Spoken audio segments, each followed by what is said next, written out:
see Derrick there. He's gonna come around this side, back around this way.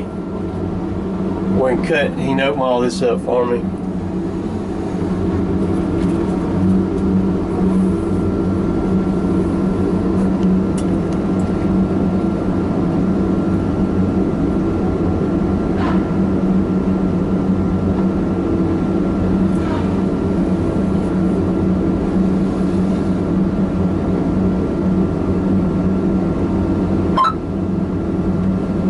Those are Snapchats coming through that you just hearing right there. That's what that is.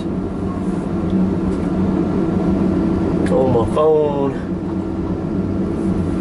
Let's see what Jeff has got.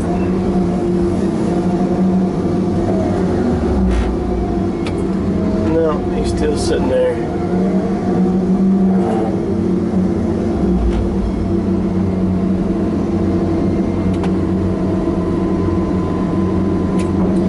See, Kevin just one tree right after another.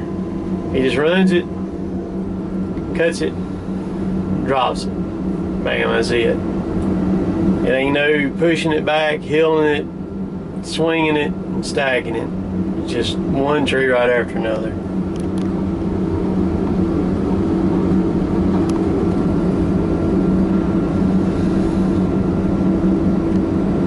That's the same thing with Derrick, man. He just zip, zip, zip, zip. See Chad there.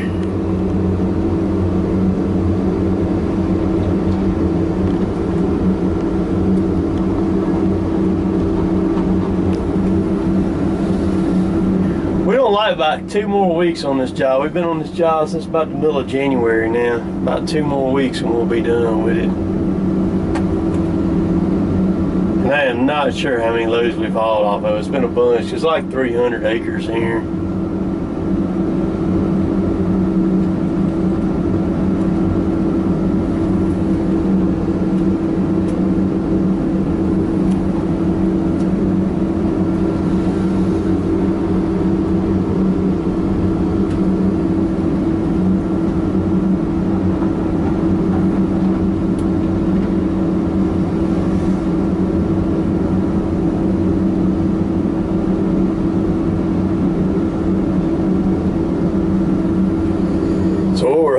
We're hoping that Hankins will take tomorrow, which will be Friday, because we were rained out Monday, all that rain we had,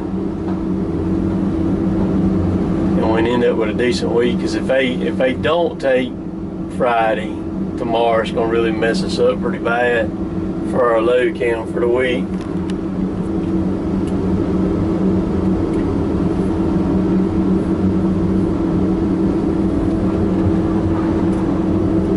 Kevin's bumping a load laying here now. And Derrick's still whacking them, man, over there. Just one right after another. What it looks like he's decided to do is just go straight down that hill that way with a lane, with a wing. Let's see. We still don't have Scott undone yet. We Jeff will be down there in a minute. Y'all can watch those trees right there. We're having 40-mile-an-hour winds today here, which is crazy. I mean, by the only time we have winds like this right here today is if we got a storm coming, and they only very quick in and out, gone. These right here, it's been all day long like this, man. It's crazy.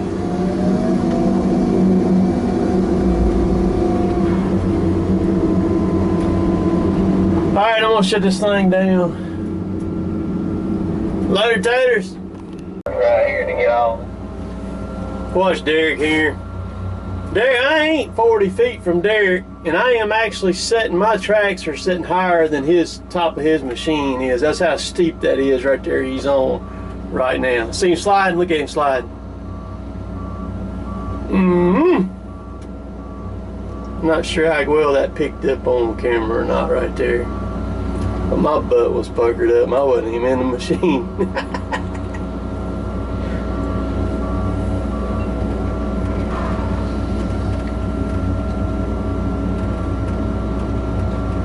watch him for a little bit here. Let's see. Well, I don't know if this was an old gas well pad they built right here one time or what, but this is a heck of a pad on the end of a knob right here is all this is.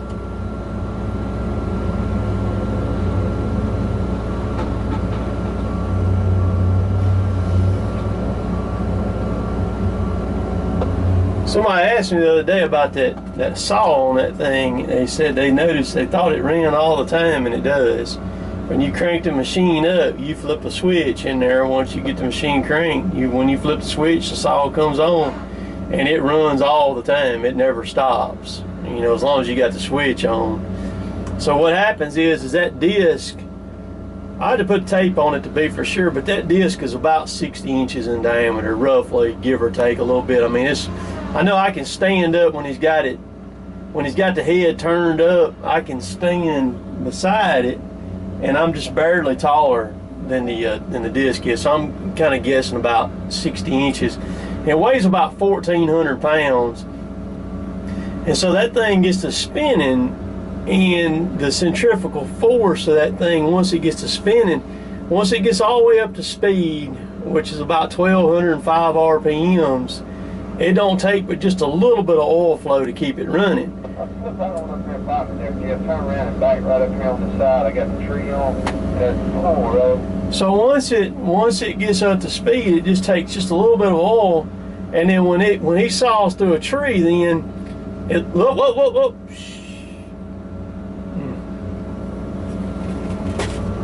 When that thing saws through a tree, then it drops. And when it drops, the oil flow pulls it back up to speed again, and then it goes back down to a real light. It's kind of like I don't know, it's almost like an automatic transmission basically. It's that's for you to understand what I mean. That's kind of the way it works, the way the oil flow goes. Because you can see it if you got one that's got a pressure gauge on it. When you first start it up, that thing will peg over there on about 4,000 psi. And then as it gets up to speed and it gets to going, and you'll start seeing the gauge drop back. That's a big tree right there. Look at him, he's still handling that tree even with it laying on the ground.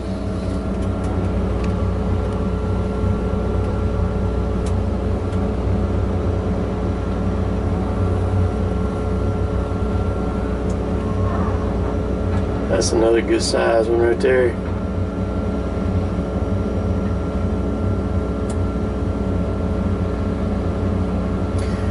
You see, to make a track cutter really shine, you need that rotate head on it, that 340-degree rotate head.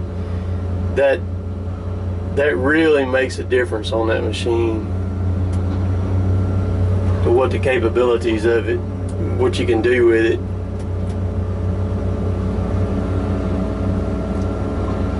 Oh, a question I get asked a lot, that I've been getting repeatedly asked a lot, is does this stuff get replanted?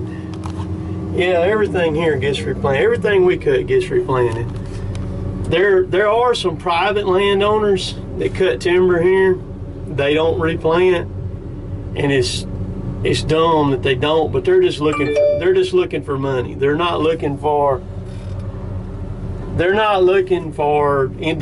the most money they can. And so if you replant, you got to put a little money back in it. But it just grows so much faster when you replant it.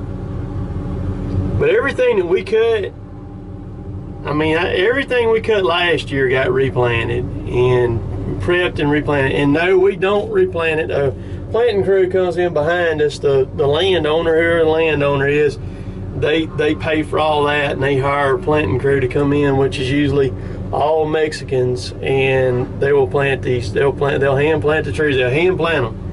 And they can cover a 300-acre tract, man, in just a matter of no time. They'll bring 15 or 20 of those Mexicans in here, Jack, and they will get with the program, man.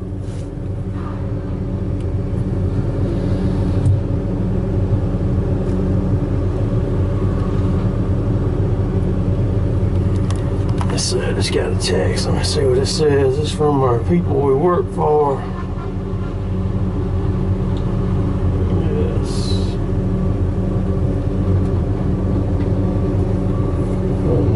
Cover loads. Wish he'd let us know that earlier today.